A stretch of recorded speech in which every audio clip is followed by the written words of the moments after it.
12 ng tanghali ito Noong 31. ng 31. Oo. Tapos luto lang hanggang matapos. Tapos balot, di ba? Yun yung ano natin. Tapos, Patong na sa lamisa. oo, kasi pakukuha ko yan. Yan yung ano. Pagkatapos nila dun sa mall, dadaan sila dito, kunin yan. So, dala na nila, mga uno. Di ba? O, yun yung unang plano. Tapos 12 ng gabi hanggang alas 6 ng gabi ng hapon. Anong gabi? Ng gabi o Tanghali yun. Oo. Dalawa kami ni Rigor, Roger. Oo, bahala kayo. Pero kasi, yung 12 to 6 na yun, sobra na yun, sa luto lang. Magkakuan na lang kami pero pag matapos na maga, Oo nga. batsin na si Bat kami. Oo, basta lahat yung mabalot, maano na. So, may allowance pa yun. Yung hanggang 6 na yun. So, yun yung ano, 2, 6 p.m. So, okay na yan, ayan yan. Yun yung duty ng 31. 31. Oo. Kaya yung ano, noon yan eh. Noon, ang ating tapat. Oo. Hanggang alas 6 ng gabi. So, yun na yun yung 31 Parang pang-auno na yung lulutuin nyo. Okay na. Balot lang, tapos hindi na kailangan tape. Tupayin mo yung plastic, kailalim. Siguro kung i-tape nyo na lang din. Mahaba pa naman oras eh. Kung sakali eh. Yun lang yung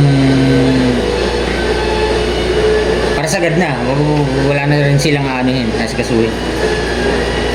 Bali 31 naman lang yung araw, ikaw. 12. Ako magluluto nung order nila ng 31. Yung lulutuin nyo, pang-auno yun. Dito sa 24, ay 25, Ito, ano? Diyan, anong pawan dyan? Anong oras niyan? Same pa rin.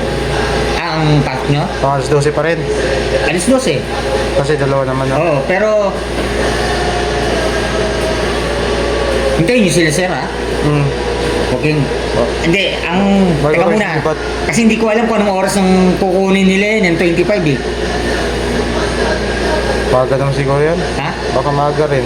Yan, dalawang mall yan eh. Auring. Hindi. Wanayala, tapos... Ang bukas ng mall niyan, baka tanghali rin eh. Ano din? Oh, kaya holiday yun eh.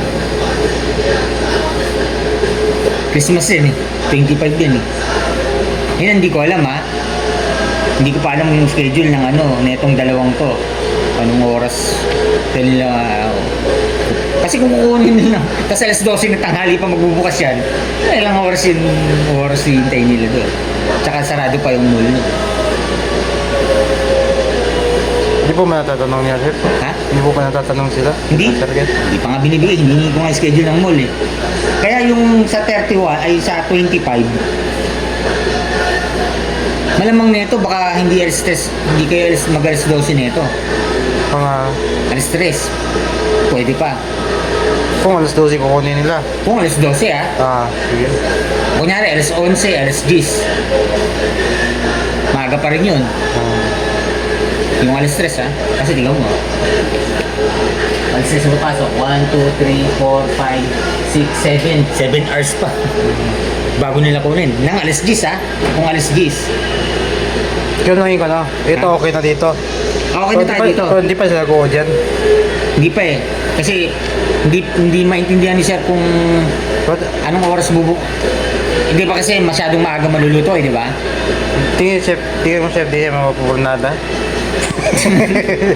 Hindi, pipilitin ko kasi medyo konti. Tsaka glorieta lang naman to eh.